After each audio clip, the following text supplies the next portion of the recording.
માતે માં, બીજા બધા એ વગડાના બા.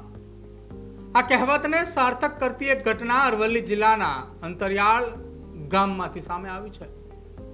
દીકરી એ ઘરની દીવડી એક લોકપ્રિય ગુજરાતી કહેવત છે કે જેનો અર્થ એ દીકરી ઘરને પ્રેમ, સંસ્કાર અને પ્રકાશથી ઝળહળતું રાખે છે. પણ જ્યારે એ જ દીવડીમાં એ દ્રષ્ટિ ન હોય ત્યારે સમાજ કદાચ તેને ભાર ગણે છે. પરંતુ અરવલ્લીની એક માતાએ સાબિત કરી દીધું કે જો માતાનો સાથ હોય તો અંધ હોવા છતાંય સંગીતના સૂર રેલાવી શકાય છે. આજે એ આખા દેશ અને દુનિયાની અંદર માતૃત્વ દિવસની ઉજવણી થઈ રહી છે.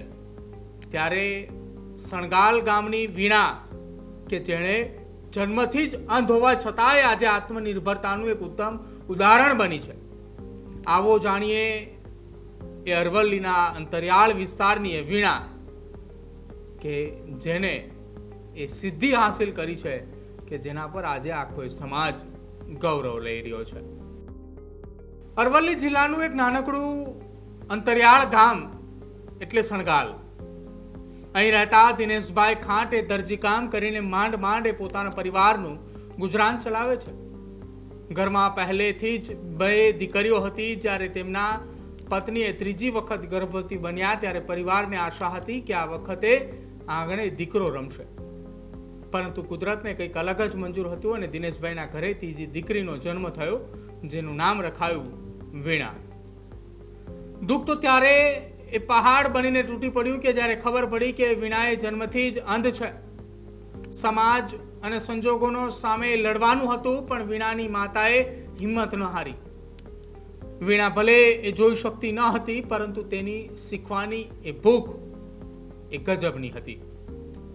સ્થાનિક શાળામાં ધોરણ 3 સુધીનો અભ્યાસ કર્યા અને બ્રેઇન લિપિની મદદથી આગળનો અભ્યાસ એ ચાલુ રાખ્યો અને હાલ ધોરણ 11માં એ વીણા અભ્યાસ કરી રહી છે.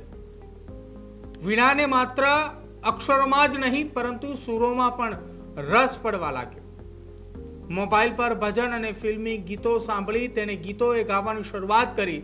આજે વીણા એ માત્ર ગાતી નથી પણ હાર્મોનિયમ, તબલા, કેશિયો અને વાંસળી જેવા વાદ્યો પણ એ પ્રોફેશનલ સંગીતકારની જેમ વગાડે છે. હું જન્મથી અંધ છું, જિંદગીથી નહીં પણ જન્મથી.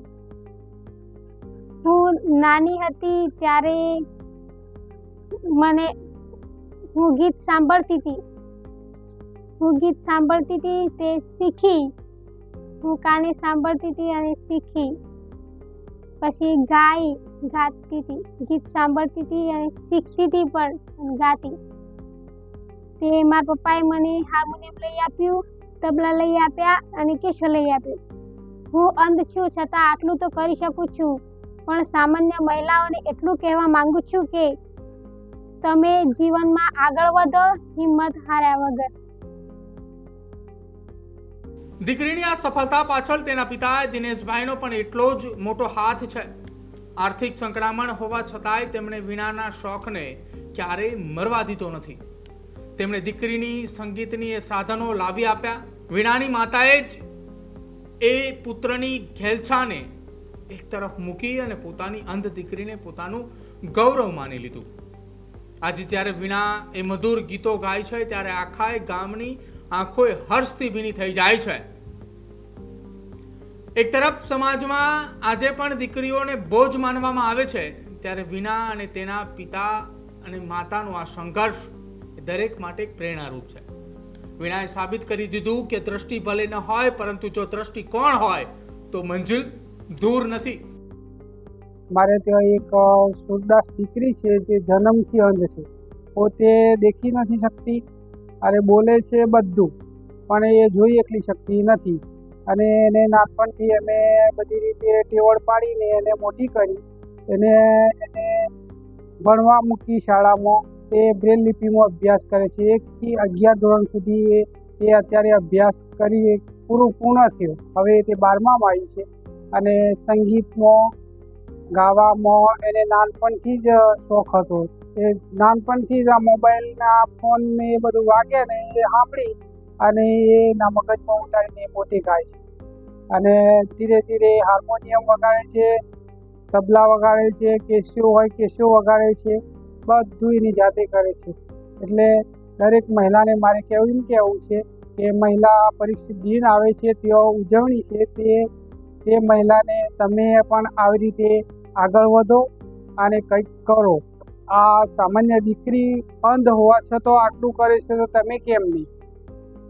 માતૃત્વ દિવસ એટલે માત્ર ફોટો પડાવવાનો દિવસ નથી, પણ વીણા જેવી દીકરીની પાછળ અડીખામ ઉભેલો એ માતાનો ત્યાગ કે જેને વંદન કરવાનો દિવસ છે.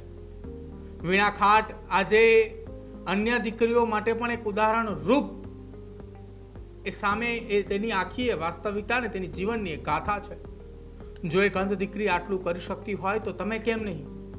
ધન્ય છે માતાને અને ધન્ય છે દીકરીના પિતાને પણ કે જેને આ પગથિયા સુધી એ દીકરીને પહોંચાડવા માટે તમામ હદોએ વટાવી.